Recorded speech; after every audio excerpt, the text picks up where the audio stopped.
Hello everyone and welcome to my channel.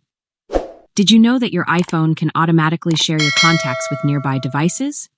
If you want to take control of your privacy and prevent contact sharing, in this tutorial, I'll show you how to turn off this feature.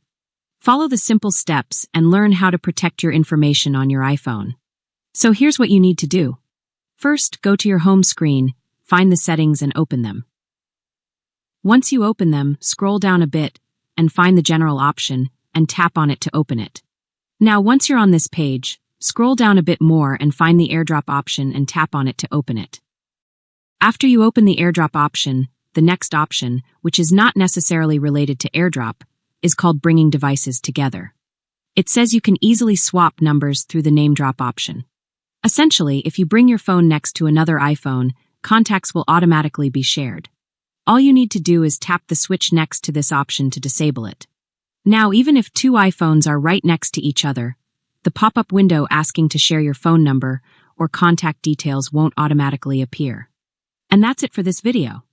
I hope this helped you successfully turn off this option. If it did, please leave a like and subscribe to my channel.